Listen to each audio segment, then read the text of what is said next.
Praise the lord. యేసుక్రీస్తు యొక్క పరిశుద్ధ నామంలో మీకు నా వందనాలు తెలియజేస్తున్నాను. ఈ సమయంలో ఫిజికల్ బ్లెస్సింగ్స్, భౌతిక ఆశీర్వాదాల గురించి చూద్దాం. ఇప్పటి వరకు మనం బ్లెస్సింగ్స్లో personal blessings, family blessings, mass blessings చూసాం. వాటి యొక్క స్వభావ లక్షణాలు చూద్దాం. ఫిజికల్గా ఉండొచ్చు, సైకలాజికల్గా ఉండొచ్చు, స్పిరిచువల్గా కూడా ఉండొచ్చు. ఇవే కాక మరికొన్ని లక్షణాలు కూడా మనం రాబోయే దినాల్లో చూద్దాం. భౌతిక ఆశీర్వాదాలకు ఉదాహరణగా చదువు, ఉద్యోగం, వివాహం, అధికారం, పేరు ప్రఖ్యాతులు, ఆస్తి, అందం ఇవన్నీ కూడా బహిరంగంగా ఉంటాయి, బహిర్గతమవుతాయి, అంటే ఎక్స్టర్నల్గా ఉంటాయి. భౌతిక ఆశీర్వాదాలు అందరినీ ఆకర్షిస్తాయి.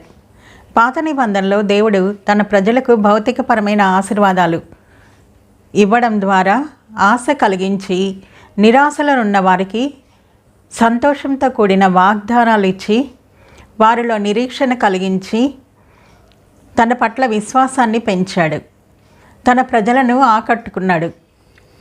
భౌతిక ఆశీర్వాదాలు దేవుడు ఒక కారణంతో, ఒక ఉద్దేశంతో ఇవ్వడం మనం చూస్తాం. అకారణంగా ఎవరికి ఏది అనుగ్రహించడు.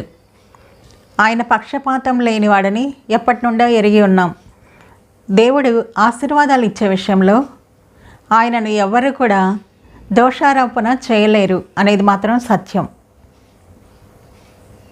భౌతిక ఆశీర్వాదాల్లో వ్యక్తిగత భౌతిక ఆశీర్వాదం దేవుడు ఎవరికి ఇచ్చాడో చూద్దాం.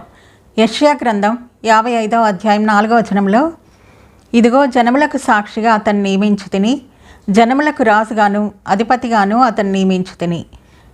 నీవెరుగని జనములను నీవు పిలిచెదవు, నిన్నెరుగని జనులు యెహోవా నిన్ను మహింపరచగా చూచి నీ దేవుడైన యెహోవాను బట్టి, ఇశ్రాయేలు పరిశుద్ధ దేవుని బట్టి నీ యొద్దకు పరిగెత్తి వచ్చెదరు అనే మాటలు మనం ఇక్కడ చూస్తాం. దేవుడు తన దయతో అనుగ్రహించి ఇచ్చే వ్యక్తిగత భౌతిక ఆశీర్వాదం ఇది. భౌతిక ఆశీర్వాదాల్లో ఫ్యామిలీకి దేవుడు ఏ విధంగా ఆశీర్వదించాడనే విషయాన్ని మనం చూద్దాం. ఆదికాండం 1వ అధ్యాయం 28వ వచనంలో ఆదాముకి ఇస్తున్న వాగ్దానం ఇది. 28వ వచనంలో దేవుడు వారిని ఆశీర్వదించెను ఎట్లనగా, మీరు ఫలించి అభివృద్ధి పొంది విస్తరించి భూమిని నిండించి దానిని లోపరుచుకొనుడి, సముద్రపు చేపలను, ఆకాశ పక్షులను, భూమి మీద ప్రాకు ప్రతి జీవిని ఏలుడని దేవుడు వారితో చెప్పెను. ఈ మాటలు మనం ఇక్కడ చూడవచ్చు. ఇది చాలా స్పష్టంగా భౌతిక ఆశీర్వాదాలు ఒక ఫ్యామిలీకి, అవ్వ ఆదాముకి ఇచ్చినట్టు మనం గమనించగలం. భౌతిక ఆశీర్వాదాల్లో మాస్ బ్లెస్సింగ్స్ బైబిల్లో ఎక్కడ చెప్పారు, ఎవరికి చెప్పారు అనే విషయాన్ని కూడా మనం ఇక్కడ చూద్దాం. ఇది కూడా యెషయా గ్రంథం 49వ అధ్యాయం 9-10 వచనాల్లో చూస్తే, మార్గముల్లో వారు మేయుదురు, చెట్లు లేని మెట్టలన్నిటి మీద వారికి మేపు కలుగును, వారి యందు కనికరపడి అంటే కరుణించువాడు వారిని తోడుకొని పోవును, నీటి బుగ్గల యుద్ధ వారిని నడిపించును. కాబట్టి వారికి ఆకలి అయినను దప్పి అయినను కలుగదు, ఎండమావులైనను ఎండ అయినను వారికి తగులదు. నా పర్వతములన్నిటినీ త్రోవగా చేసేదను, నా రాజమార్గములు ఎత్తుగా చేయుదును అనే విషయాలు ఇక్కడ లేఖనాల్లో మనం స్పష్టంగా చూడవచ్చు.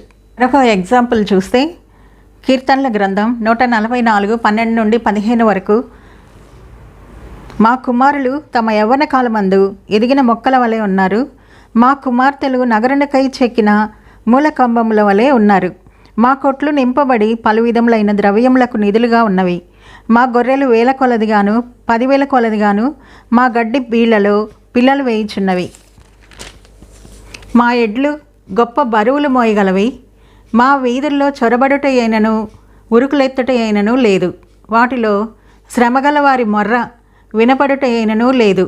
ఇట్టి స్థితి గలవారు ధన్యులు, యెహోవా తమకు దేవుడిగా గల జనులు ధన్యులు అనే విషయం ఇక్కడ మనం చూస్తాం. Thank you for watching. God bless you. Like చేయండి, షేర్ చేయండి, సబ్స్క్రైబ్ చేయండి, బెల్ ఐకాన్ యాక్టివేట్ చేసుకోండి. మా వీడియోస్ అన్నీ మీ ఫోన్కే వచ్చేస్తాయి.